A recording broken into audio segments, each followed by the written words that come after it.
Hello again, I'm John, and I'm going to read you a story called Space Rescue Super Response Team. Here we go.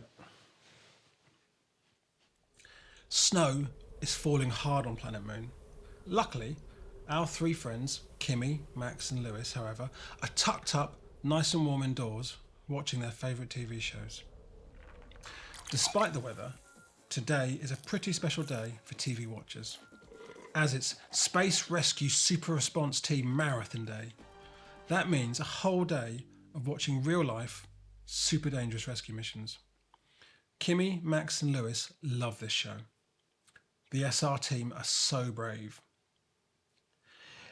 "It would be pretty cool to be part of the SR team, wouldn't it?" exclaims Max, in between scoffing large handfuls of popcorn. "But we'll never be able to join them. Their secret base is hidden on an asteroid somewhere. No one has ever found it." Kimi and Lewis both mumble in agreement, their mouths also crammed full of popcorn. At the end of the 12th straight episode, Kimi jumps to her feet. "You know what? We might not be able to join the real SR team, but that doesn't mean we can't make one of our own."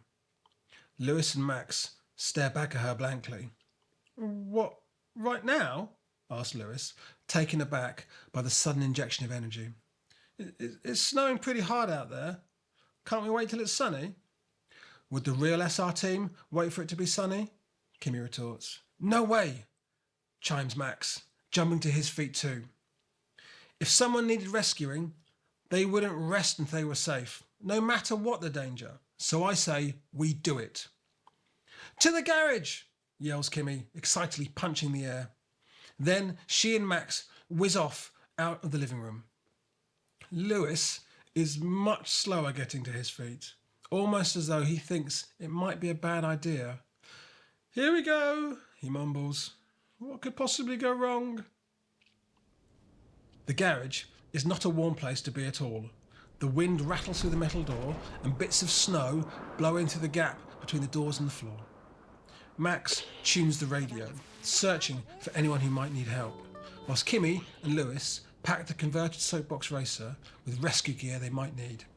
All of them, of course, are wearing their special homemade SR team uniforms ready for action.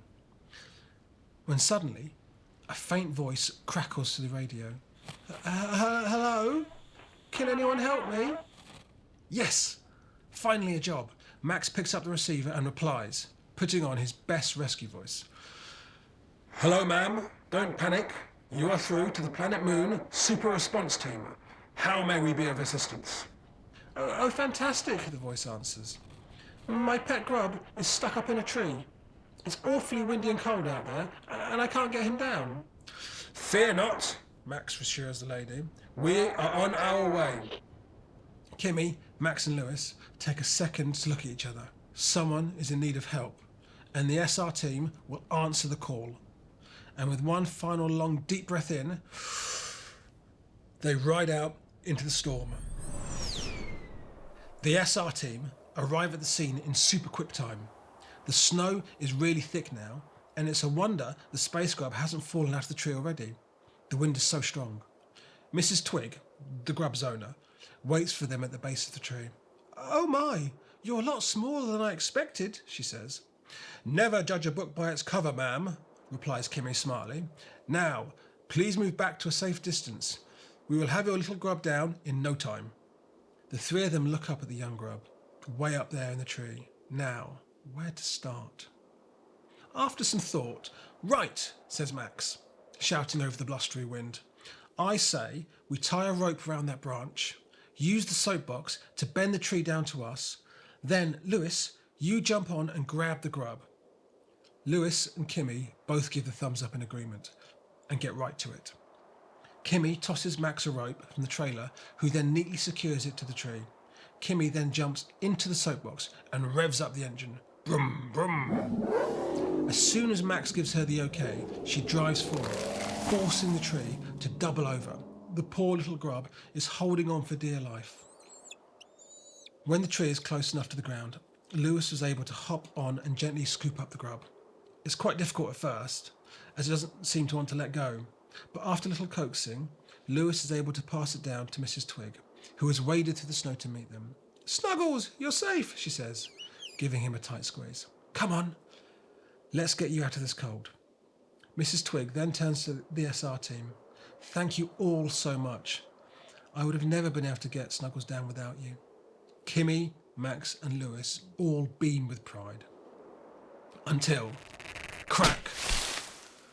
The rope attaching the branch to the soapbox snaps, sending the tree pinging back upright like a coiled spring, taking Lewis with it.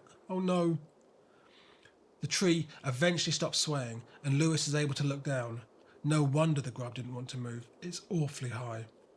Kimi yells up to him, "Don't panic, Lewis! Hold on tight whilst we figure a way to get you down."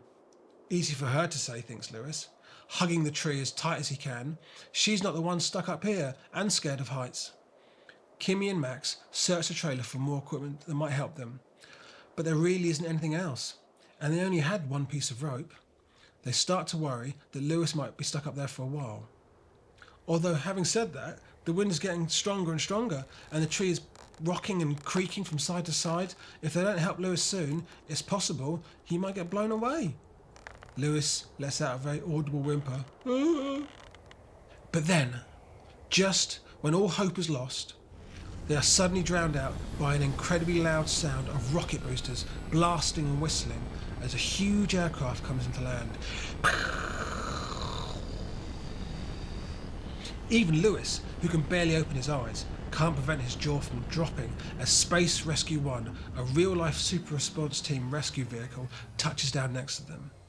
Wing Commander Jet McLeod is the first one on the scene. "It looks like you could use some assistance," she says coolly. After some quick work from the real SR team, a slightly embarrassed Lewis is soon back on the ground safe and sound. Jet McLeod checks they are all okay, then pulls a face very similar to the one Mrs. Tribble uses to tell them off.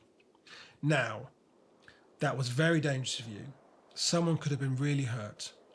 The three little aliens hang their heads in shame. It's true. It had been a silly idea to think they could tackle such a treacherous task on their own. "But," she continues, "it was also one of the bravest and most selfless things I have ever seen.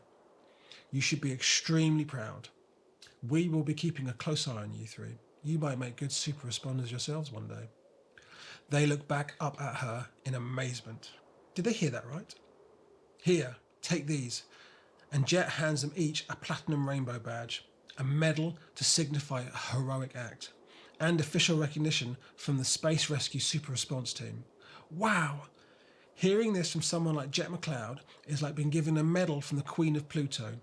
Even Lewis, who is still shaking, can't hold back a smile. They will remember this moment for the rest of their lives. 6 months later, and we find ourselves in familiar Sunday morning ritual of watching TV and eating popcorn. Except today is different. As they had promised Jet, there hadn't been any more dangerous rescue missions. But today was the day when they would be finally appearing in their very own episode of Space Rescue Super Response Team. "Look, look, that's us," shouts Kimi excitedly, still donning her honorary platinum rainbow badge. And sure enough, there they are, heroically battling the storm to save a helpless space grub. All their friends will be watching this, and they'd see just how brave they were. They all beam with pride once more. Well, except for Lewis, who can't help but also think that the entire planet Moon and beyond is watching him hugging a tree as tight as he can while screaming as it sways from side to side. He'll never be able to live this down. The end. Wow. The SR team are so brave. I wish I was in the Super Response team. But for now, I think I'll leave the dangerous stuff to the adults. Anyway, thanks for spending the time with me and thanks for listening to this story. And I look forward to seeing you next time for another exciting Planet Moon story.